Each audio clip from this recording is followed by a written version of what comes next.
Are there any bikes there? Let's go. Let's go, Lena Stepanovna. You can't see it on your hands. Let's go.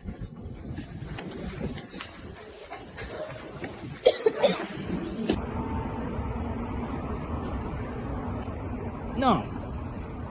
You can see everything. To be continued.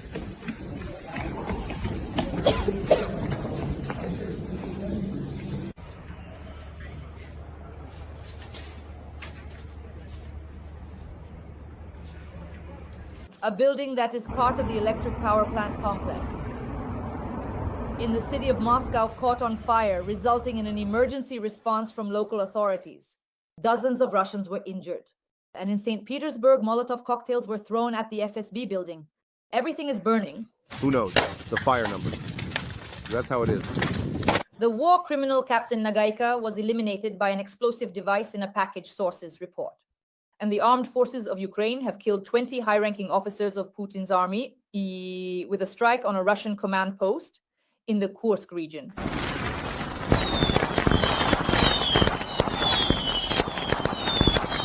Among the dead are senior officers from Russia and North Korea. Another Russian Su-25 has gone on its eternal flight in the Donetsk region.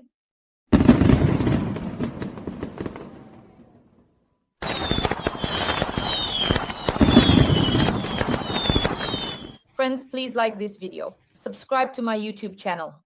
We work for the Russian-speaking audience around the world so that they know the truth about Russian aggression, about Russia's war against Ukraine. That's why every like, comment, and subscription from you helps ensure that as many people as possible around the world see this video, and that as many people as possible around the world support Ukraine. Friends, like, comment, and subscribe, and let's get started. There's a flooded path over there. Let's go do it by hand. But yes, everything is visible.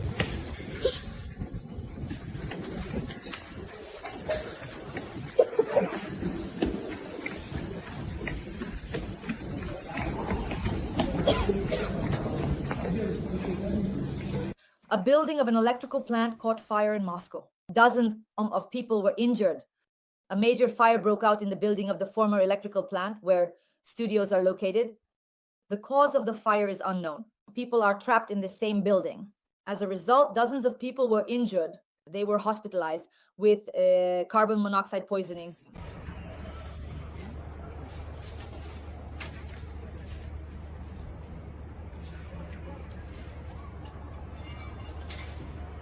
The Russian Ministry of Emergency Situations reported that about 50 people were rescued and 120 were evacuated. The fire was assigned the 4th level of difficulty. Things are a bit tense in Putin's hometown of St. Petersburg.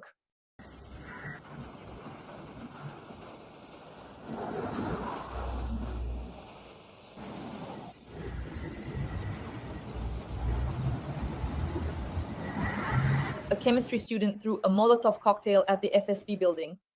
Reports say that scammers took money from him, then pretended to be Ukrainian intelligence officers, and promised to return it if the chemistry student would test the vigilance of his colleagues at the FSB. As they say, he tested it. And the result is plain to see. We would like to see such acts of sabotage all across Russia, so that both Moscow and St. Petersburg are always burning and ablaze. Sources report that the war criminal Captain Nogayko was killed by an explosive device hidden in a package. The commander of a battery in the 112th Missile Brigade of the Russian Army, Captain Konstantin Nagika, was eliminated by explosives in a package he tried to open while on combat duty. According to Ukrainian intelligence services, the officer was involved in the strike on a cafe in the village of Roza in the Kharkiv region during a memorial service in 2023, which resulted in the deaths of 59 people. Meanwhile, friends, as a result of a strike on a command post in the Kursk region, at least 20 officers of Putin's army have been eliminated, according to Reuters.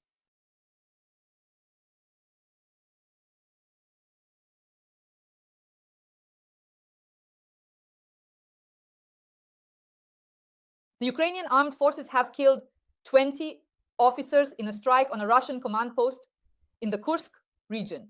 Before covering 2.5 kilometers, our armed forces of Ukraine struck this facility in the Kursk region. Among the dead are senior officers from Russia and North Korea, President Zelensky said. In an interview, we struck their command post in the Kursk region, and a large number of officers were killed there. I was told that, about 20 officers were probably killed. Among them are senior officers, North Koreans, and Russians. Ukrainian assault operations in this area are ongoing, which is putting additional pressure on the Russian units stationed at the border. Putin will likely have to trade thousands of square kilometers in Ukraine for a few hundred lost in the Kursk region, writes the Telegraph. The only possible option for a peace agreement may be the return to Ukraine of part or even all of the occupied territories. It is assumed that Trump, having reached an agreement with Putin, could supposedly force Russian troops out of Donbass, dismantle their defensive fortifications, and direct US and EU funds toward the reconstruction of the region. In exchange for this, Trump could secure Putin's consent and lift the sanctions. Meanwhile, there is a leak of personnel in the Kursk region. The authorities have noticed that there is a significant outflow of specialists from Kursk, and the city is also losing its youth. I wonder why that is. Apparently, patriotic slogans and promises of a swift revival of their homeland turned out to be far less appealing than life in calmer and more developed regions. Spoiler, there are no such regions in Russia. Another Russian Su-25 has gone on its eternal flight in the Donetsk region. Here is the moment the Russian Sukhoi was destroyed in the Donetsk region.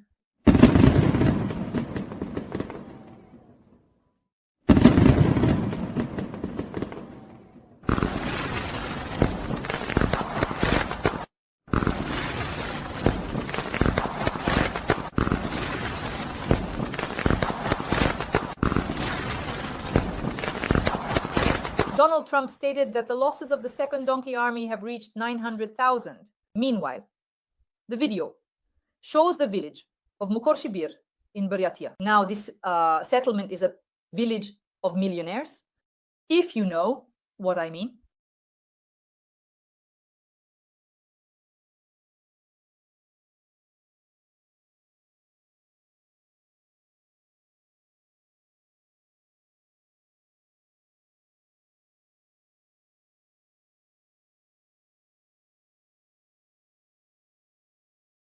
General Pokmel is being kicked out of the Defense Committee. Attention, because he refused to tone it down. The tone of his public speeches, of course, not the one you were thinking of. The reality today is that right now, in the Zabaikalsky Krai, someone is constantly freezing. Honestly freezing, with boiler houses just having one accident after another. Broza is freezing. Kakui is freezing. In Chita, half the city is freezing because of the boiler house at the machine plant. And unfortunately, so far, no one sees any great solutions. I could go on listing these cases for a long time, but what's the point? I arrived and saw a huge enterprise standing there. They're operating at full capacity. Next to it is a settlement called Rudnik Novoshirokinsky. I invite you to visit. You have to see it for yourself. There are 5-story and 2-story buildings, and from every window a pipe is sticking out. A pipe. Next to every house, there are wood piles for 2 apartments. They're labeled Vasya, Petya, so they don't get mixed up. People carry firewood up to the 5th floor to heat their stoves. The people are kind. I gathered them for a meeting and said, let's do something. The people are kind. But they've already given up. Since 1992, there's been no heating. When the boiler house shut down for good, that's when who are they anyway? All the apartments are full, there's work nearby, and the pay is good. Vitya Pokmel, using his favorite filler words, repeatedly made idiotic suggestions like destroying everyone who disagrees with Putin, hanging everyone, trampling everyone. Now is the perfect time to move to the Committee for the Control of Alcohol Product Circulation. But even here, things fall through. Gurulev is sent to the local self-government committee. By the way, did you know he's the same age as Jason Statham? Well, as they say, feel the difference. Queen Melania, as always, a stunning 54-year-old beauty, this time shared something truly intimate. She gets up every day at 6 in the morning and often works until 1 at night. Interestingly, Melania didn't reveal what exactly this work entails, but she did mention that she knows how to make excellent coffee and always packs her own suitcase. Ha! A heroic woman. But what exactly does Skabiva do for work? Talking isn't the same as hauling sacks. These aren't children's lessons in courage. In Chelyabinsk kindergartens, there will be lessons in courage where 6-year-old children will be shown automatic rifles, grenade launchers, and mines, all brought from this special military operations zone. United Russia assures that the exhibits have served their time and are safe. And right there is the party bear handing out glowing bracelets. Weapons of death and children's joy all in one package. There are 3 people at the Tsargrad whom we do not criticize. Those are the only restrictions the editorial team has from my side. That's the president. I am a statist, a monarchist. I believe that any criticism of the Supreme Commander-in-Chief during wartime is more an act of betrayal. Regardless of whether we may disagree with something, that does not mean we cannot criticize the government, ministers, governors, or anyone below the head of state himself. The Holy Patriarch, because I am a child of the Russian Church, we are all children of the Church, and it's very easy, in the midst of all this hype, to inflict harm on Christ's Church, and the third person is myself. Well, generally, that would be strange. According to his own calculation, oligarch Konstantin Malofeev considers criticism of the Supreme Commander-in-Chief during wartime to be an act of betrayal. What a coincidence that funding the special operation turned out to be such an effective way, to avoid criminal prosecution. A true patriot, what else can you say?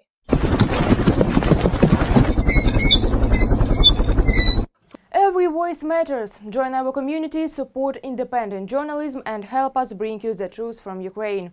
Become a member of Ukraine Today. Join us now. Putin's administration has acknowledged problems that forced the Russian army to use donkeys at the front. The Russian State Duma has confirmed that the occupiers have started using horse-drawn transport to move people and cargo at the front. And for Russia, being the first or second strongest army in the world is just a working title. How much will the bulls weigh? Meanwhile, Putin is sending bunnies and cows into space. The president of Russia has decided to ask the questions that concern all Russians. Will modern radiation protective composites allow cows to reach Mars? Natalia Igorevna, could you please tell us, do today's modern radiation protective composites make it possible, let's say, for cows to fly to Mars and come back? Or for bunnies or cats or dogs? Why not? Why not? Of course they will. No, why not? Because the farther you go into space, the farther you go into space, the more you need. And the more dangerous. The radiation is there. Of course, that's exactly the point. You need to increase radiation protection, yes. Yes, that's why I'm asking. Exactly. Of course, that's what we're working on. How long does it take to fly to Mars? Half a year? Well, yes, of course. That is, the radiation level there is completely different, yes. So even the Russian orbital station, for example, will have about 30% higher radiation exposure for cosmonauts compared to the ISS. If you compare them... Why? Altitude.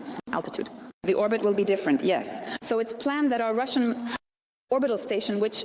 Still, in near-Earth space, strangely enough, for people who aren't involved in this, there are certain protective forces of the Earth that still work, but further out towards the moon. That's exactly the point, yes, the radiation level out there is much higher, of course. But here you can still use varying thicknesses of radiation shielding. How much will the bulls weigh? Well, they should definitely be up to 1 ton. Really? Yes, they should. Up to a ton of live weight. That's what they reach in order to... How long does it take them to reach a ton? Well, from birth, we raise such bulls up to 1-year-old. After that, they reach sexual maturity, and then we start to use their reproductive potential, and then they continue to gain weight. So it's not immediate, I mean. Do they reach a ton in a year? No. In a year, they gain weight up to 500, probably. Up to 500 kilograms, right? 500 kilograms. We didn't have these before, did we? actually animals. We do have such bulls. We have breeding bulls, breeding centers where we are engaged in developing our livestock industry. I understand. But these bulls, you mentioned the ones that grow to a ton. Do we already have them? Yes, we do. So what, so to speak, is the appeal of your developments? My task is to preserve their genetic potential. And allow me to begin, and highly respected Vladimir Vladimirovich Lofter. If I may say so, I would like to. Allow me to express gratitude on behalf of all the laureates. Mm-hmm. Thank you, and thanks to the Council under the President of the Russian Federation for Science and Education for your high appraisal of our scientific contribution. Thank you for your attention and for establishing a system to support young scientists. Power comes from the barrel of a gun. The little Kremlin Goebbels' dream of sending their contingent back to Europe. And the governor of the Vologda region is planning to completely ban abortions in the region. I present to your attention an analysis of Russia's propaganda. In Moscow last week, and at the beginning of this week, I held a number of meetings, including with the management of the company Schwabe and with Father Fyodor Lukyanov, who is the chairman of the Patriarchal Commission for the Protection of Family, Motherhood and Childhood. And as I have already said, this month we will repeatedly hold a large meeting at the regional government headquarters with chief physicians and directors, as well as shareholders of private medical organizations, where we will discuss the need to stop performing abortions, even in private clinics. I emphasize to stop performing abortions, even in private clinics. This is our joint effort, together with colleagues from public organizations and government agencies. And, of course, with the support of the Russian Orthodox Church. We will hold such an event in the second half of February. And now, de facto, we are witnessing direct aggression against us in the Western countries. So when we talk about the UN now, what was the deterrent factor? Could it have been the presence of occupation forces? Yes, that as well. On the territory of Europe. Well, when Europe was divided into occupation zones, British, American, and of course, we had our presence too. Which was also the norm. And perhaps the destruction of the world order happened precisely when we withdrew our contingent. And that really led to the collapse of that very system of checks and balances. That was the cornerstone, because after that, the conversation begins. But when you have tanks stationed in Berlin, that's not a conversation, that's real power. But when you pull back and say, but there's international law, how could you possibly? And immediately we see, the Soviet Union is gone, the Warsaw Pact is gone, and there are wars, and civil wars on the territory of the former Soviet republics. Maybe that's exactly where the problem lies. NATO is at our borders. Of course, they're operating under some kind of international law. Maybe, after all, power does come from the barrel of a gun. That's right. For example, there's a rifle planted with our flag on the territory of Berlin, isn't there? And then there are no sanctions. And Germany would never impose any. It should be noted that the negotiations will most likely take place in Saudi Arabia or the United Arab Emirates. The statement that Trump made regarding rare earths applies to the period after the end of the military conflict. Are we really trusting Reuters on this? Well, we believed Reuters about the North Korean soldiers supposedly who fought and whose deployment has now ended, and the next group will arrive within a month. We don't know anything about that. Share Ministry of Defense insider information. Just like the Iranian drone. So right now, in terms of the situation, the North Korean soldiers have now finished their deployment because it's quite difficult for them to fight against drones. How many of them were there? No one has ever officially reported on this, right? You're the first. No, I'm not the first. Let me remind you. You're the first, only the Americans. Only foreign media and Russian media, which of course just reprint them. There are no state ones. I think there's some kind of... I'd like to remind you, it was the same with Iran. We have... What Iran have to do with this, talking about North Korea? The situation is exactly the same with North Korea. North Korea, the representatives of North Korea are indeed present there. They accordingly fought on the territory. Another matter is that apparently their resources ran out starting in January. This is an important factor, of course, from the point of view. I'm just saying that I really love the freedom-loving American press, but since we're not spreading their American narratives, it would probably be strange to just take and adopt their point of view. Remind you that it's the Americans who are speculating that 15,000 North Koreans were killed. They don't know how to fight, and that's why they were pulled out. Neither the Ministry of Defense, nor Peskov, nor any other official in our country has said anything about this. Well, I just wouldn't want to take responsibility for that. It's the same with Reuters and Saudi Arabia. Peskov said that negotiations are not being prepared. We're quoting Reuters. No, we do quote them, but we're always skeptical. All right, so we're quoting Reuters saying that negotiations are underway, which have not been confirmed by the Russian side. Accordingly, we also quote foreign publications. We quote Bloomberg regarding the supposed negotiation processes as well. You're not hearing me. You're presenting this as an accomplished fact, while I'm just saying that there is no official information about it. I referred to the media. Next time we have negotiations, which of course will take place naturally in the Middle East, and this was stated directly by the Crown Prince of Saudi Arabia during a phone conversation, as we mentioned earlier, basically, so to speak, just so that it doesn't come as a surprise to anyone again. Peskov came out and denied it today. Let me remind you, Peskov previously denied the situation that we are not holding official negotiations. Also, recently, Trump said he's making a major breakthrough. And we believe Peskov, not Trump. The Kremlin priest Tkachev stated that St. Petersburg is a city of regicides and terrorists. This is a rare case where you can actually agree with him about the terrorists. After all, that's exactly where Vladimir Putin, Dmitry Medvedev, and Nikolai Patrushev were born. And the list goes on. Petersburg is the most un-Russian city. All other Russian cities, they grew like onion skins layer by layer. But Petersburg was built entirely with a ruler, like Manhattan. This city became a city of bureaucrats and military men. There was nothing particularly Russian about it, but this city, born from Peter's imagination, proved its Russianness by producing truly Russian saints. Later, the city on the Neva became the breeding ground for all the misfortunes of our country. It is the city of 3 revolutions, the city of regicides, the city of terrorists. There, where explosions and bombings took place, there on Aptekarsky Island, is Stolypin's house. There, where they shot at and threw bombs at governors and city chiefs, where knives were thrust into gendarmes.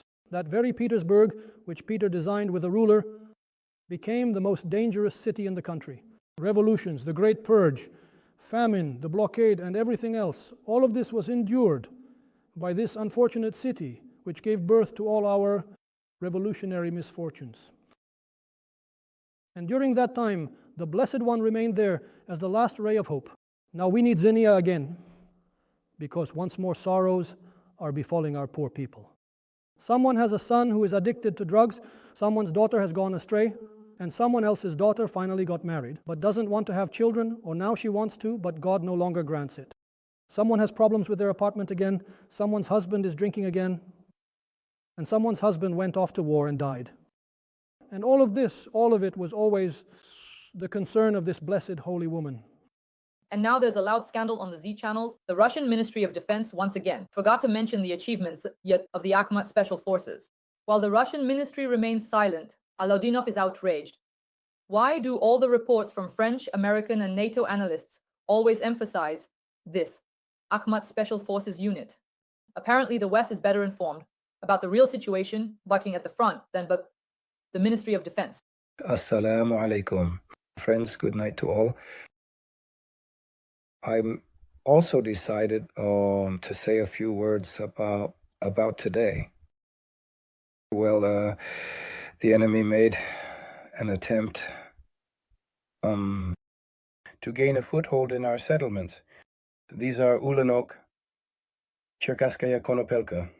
That's it. Yes, they suffered heavy losses today. Today, everyone took part in repelling this enemy counteroffensive.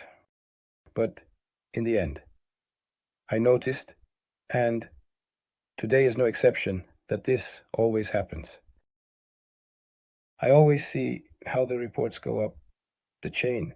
And then, on internet resources, when some report is posted about who actually fought. The only thing I truly don't understand is why all the official reports from French, American, and NATO analysts always seem to put such a strong emphasis on the Akhmat special forces, consistently saying that we are always at the main points of attack. Why do they always mention us everywhere in all of their reports? The only ones who don't notice us at all are our own agencies. Unfortunately, I really don't understand why this is happening, of course. They seem to think that if they don't acknowledge Akhmat, it will simply cease to exist. In the end, I guess someday we'll finally come to our senses and start behaving properly, as they say.